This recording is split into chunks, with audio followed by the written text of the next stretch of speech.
예, 저는 오늘 헌법 소원 청구서를 제출했습니다.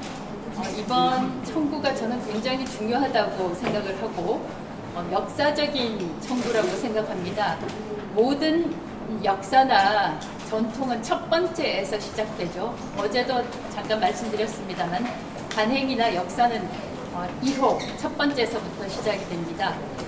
만약에 이번 헌법 소원 청구에서 헌법재판소가 저의 청구를 기각을 한다면 저는 위인폐관을 합헌이라고 선언하는 거나 마찬가지다 이렇게 생각을 합니다.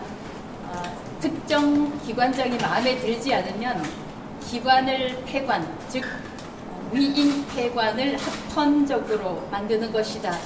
이렇게밖에 볼 수가 없습니다. 그래서 앞으로도 어떤 대통령이나 어떤 다수당이 특정 기관장이 마음에 들지 않는다라고 하면 기관의 이름을 바꾸어서 다른 기관을 만들고 그 특정 문제가 되는 특정인이 몸담고 있는 그 기관을 폐관할 수 있다. 이런 선례를 남길 것이기 때문에 대단히 위험한 관례에 합법적이다, 또 합헌적이다 이렇게 만들어주는 거나 마찬가지라고 생각합니다. 저는 헌법재판소가 대한민국이 자유민주 국가라면 마땅히 이 저의 헌법 소원 청구를 인용을 해 주실 거라고 생각합니다. 또 여기서 그러면 질문을 한번 받아볼까요? 기자들 혹시 질문할 기자들 계시면 질문을 받겠습니다. 가처분 신청도 내죠? 가처분 신청은 헌법소원 청구 번호가 있기 때문에 1324라고 있나요? 거기서 번호를 받고 바로 가처분 신청도 하게 됩니다. 지금 접수했습니다. 예, 지금 조금 전에 접수를 했습니다. 가처분으로 구하고자 하는 건 어떤 내용이에요? 헌법소원에서도 나와 있지만 평등권이나 아니면 직업선택권 이런 것들이 침해를 받고 있기 때문에 거기에 대해서 중지를 해달라라고 가처분을 한 것이고요. 이번 그 방미통 위원회 설치법의 경우에는 정말 문제가 많다고 보는 게 일단 정무직은 제외가 되고 다른 임용직 공무원들은 그대로 방미통 위원회로 승계가 되는 걸로 되어 있습니다. 근데 모든 법을 만들 때 근거가 저는 매우 중요하다고 생각을 하고 있어요. 그러면 왜 정무직은 승계가 안 되고 임용직들만 승계가 되는지 그 설명이 돼야 되는데 거기에 대한 합리적인 설명이 있나요? 없습니다. 그래서 이런 부분도 국회에서 입법부에서 설명을 제대로 하지 못했고 특히 또 이건 정무직은 저 혼자뿐이기 때문에 저에 대해서 표적 입법이다 이렇게 저는 보고 있고 저 개인뿐만 아닙니다. 여기 많은 언론인들이 와 계시지만 이건 이진숙을 축출하기 위한 숙청하기 위한 표적 입법이다. 많은 분들이 그렇게 설명을 하고 있어요. 그렇게 받아들이고 있어요. 그럼 그 많은 분들이 그렇게 설명하는데 이것이 문제가 있다라고밖에 얘기를 할 수가 없잖아요. 입법부는 물론 민주당은 물론 부정하고 있지만 저 하나를 뽑아내기 위해서 그것도 대통령 비위에 거슬린다 또는 민주당에 거슬린다고 해서 이런 법까지 만들었다. 이런 입법부의 낭비, 입법부 능력의 낭비가 어디 있겠습니까? 그리고 또 하나 위험한 것이 방송통신심의위원장을 역시 정무직으로 만들고 탄핵이 가능하게 했고 또 청문회를 하도록 만들었습니다. 세상에 저는 어느 선진국에 이런 식의 심의위원장을 사실상 공무원으로 만드는 그런 나라가 저는 없다고 생각을 하고 없다고 알고 있고요. 그렇게 되면 사실상 맞춤식 심의를 하게 될 위험이 매우 크다. 저는 그렇게 보고 있습니다. 방송사에서 방송한 것에 대해서 특정 다수당을 심기를 건드리는 그런 보도가 있을 때 그런데 집중 심의를 하게 되지 않을까 매우 우렵습니다. 방송통신심의위원회를 정부 아래로 갖다 두는 것과 마찬가지의 효과가 날 것이다. 그렇게 생각하고 있습니다. 이번 그 헌법재판소에서 만약에 이게 기각이 되면 저는 다수당의 횡포가 합법적이고 다수당의 독재, 다수 독재를 합헌적으로 만드는 그런 결과가 될 것이다 라고 저는 평가를 하고요. 헌법재판소가 현명한 결정을 해주실 걸로 저는 확신하고 있습니다. 제 경우에는 헌법재판소하고 인연이 있는 것이 작년에 2024년 7월 31일에 취임한 이후 3일 만에 탄핵을 당했습니다. 그런데 헌법재판소에서 현명하게 판단을 해주셔서 탄핵이 기각이 됐습니다.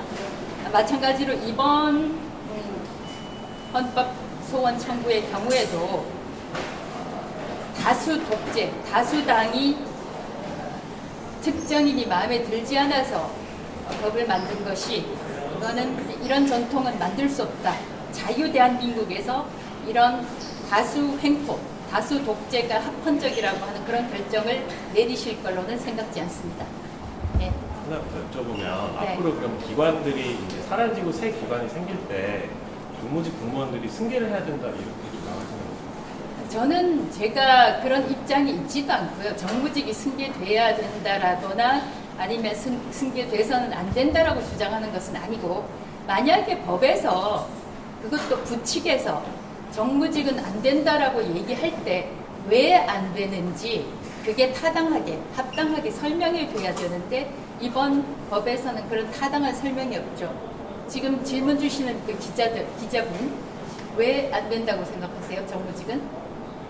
기관이 사라지면 당연히 기관이 사라지는 게 아니라 기관이 승계되는데 정무직만 제외한 전례가 전혀 없습니다. 헌법 개정을 통해서 이제 헌법적으로 그런 조치를 한 경우는 있는데 그러지 않고 이번처럼 법률을 통해서 기관이 없어진 것도 아니고 기관이 승계되는데 모든 공무원을 승계하면서 정무직만 승계해서 제외한다라고 한 전례는 전혀 없고 그런 것들은 입법부에서 자기들이 입법을 통해서 행정부의 권한인 임명권을 직접 행사한 거하고 똑같은 거거든요. 그러니까 삼권 분립을 침해하는 겁니다. 그러니까 지금 설명에도 나왔지만 아까 제가 얘기했던 대로 정무직은 승계되지 않고 임용직들은 승계된다라고 할 때 타당한 설명이 있어야 되는데 설명이 없다는 부분이고요. 그리고 이제 이번에 기관명을 바꿔서 방미통위원회라는 새로운 기관을 만들었는데 정무직은 이제 되지 않는다고 얘기를 했잖아요. 만약에 그렇다고 하면 이번에 여성가족부가 성평등 가족부로 바뀌는데 근데 그 여성가족부의 장관은 그대로 남아있거든요. 기후, 에너지, 환경부도 마찬가지입니다. 같은 논리를 한다면 그 장관들도 다 일단 나중에 다시 재임명이 되든 어떻든 저의 경우와 마찬가지라고 하면 거기도 정무직은 당연히 배제가 되어야 하지만 거기서는 이런 규칙이 없죠. 거기 한 가지 더 추가해서 말씀드리자면은 지금 그 장관들의 경우는 그 임기가 없거든요. 그런데 방통위원장은 임기가 있습니다. 결정적인 차이가 있는데 임기 조항을 회피하기 위해서 이런 식으로 입법을 통해서 파면을 하는 것이기 때문에 위헌이라고 합니다. 네. 방송통신심의위원회 말씀하셔서 사실은 방통위 2인 체제 문제가 방송의 자유를 침해한다는 지적도 많았고 방송통신심의위원회도 지금 법원에서 규제 조치들이 계속 지고 있잖아요. 이런 과거의 문제들도 많았었는데 여기에 대한 뭐 반성이나 이런 지적에 대해서 어떻게 평가하시는지. 2인 체제 누가 만들었습니까? 2인 체제 누가 만들었습니까? 제가 2024년 작년 7월 31일에 취임한 후에도 여러 차례 국회에 출석해서도 그렇고 또 실제 공문을 보내서도 그렇고 국회는 빨리 3인 추천을 국회목 3인을 추천해달라 요청을 했고 이번에 이재명 대통령 국무회의 때도 대통령 몫을 임명해 주시라 이렇게 요청을 했습니다.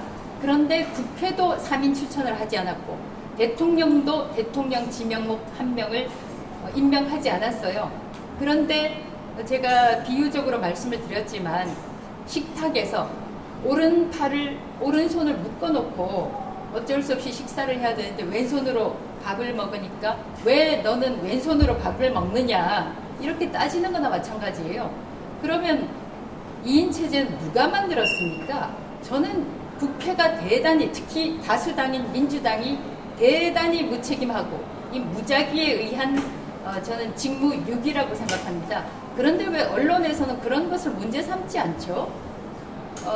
법원에서 판결 나온 것은 법원에서 답변할 문제이고 왜 언론인 여러분들은 그걸 문제 삼지 않죠? 왜 국회가 헌법재판소에서 지난번 제 탄핵 심판 때 그런 얘기를 했습니다. 왜 국회는 국회목 3인을 추천하지 않느냐. 그때 헌법재판관들도 임명이 제대로 안 되고 있으니까 아마 동병상련을 했던 것 같아요. 그때 당시에 문형배 재판소장 직무대행과 김형두 재판관이 이렇게 물었습니다.